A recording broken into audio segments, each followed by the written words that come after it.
Massive budget shortfall. NBC5 Investigates has uncovered records showing that the city spent $80,000 renovating a single office to be used by Mayor Johnson's wife, the First Lady of Chicago. The receipts show that city workers did much of the labor and billed the city for that work.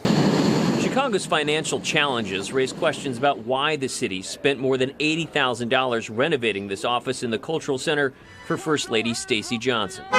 Invoices obtained by NBC5 Investigates show the work began in room 306 as early as February and continued through August, with city workers, including painters, carpenters, and electricians, clocking more than 350 hours of time, billing the city for more than $25,000 in labor costs. Invoices also show more than $11,000 went to a vendor to replace tile and carpeting. Another invoice shows more than $43,000 was spent on furniture alone. We uncovered these records through a series of public records requests that we filed weeks ago. We told the mayor's office we had questions about this on Tuesday, giving them more than 24 hours to prepare for these questions.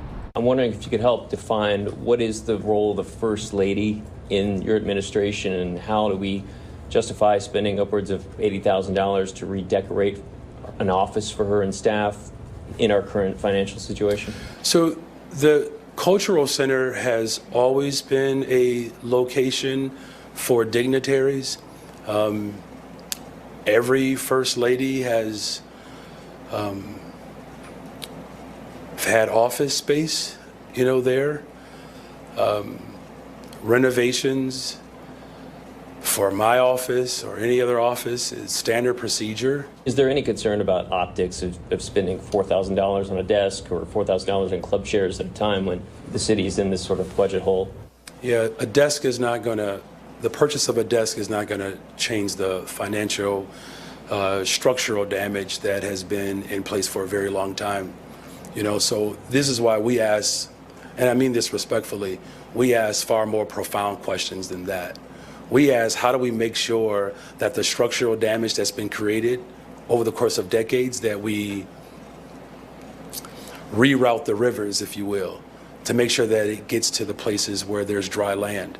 And that's what we're doing. Johnson voiced displeasure with our questions, but they were born out of these receipts, which show an order for this executive chair costing more than $2,200, a desk labeled for the First Lady running more than $4,400, another staffer's desk $4,600, and 2 club chairs costing more than $8,000. The question wasn't necessarily about just the dollar amount, but about the optics of that.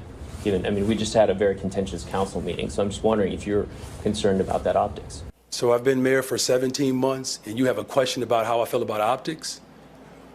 Just go back and review the tape. If I were to allow my leadership to be based on someone's opinion of me, it would be a derelict of duty. I never question my position to invest in people. I don't do this for optics. I do this to transform lives.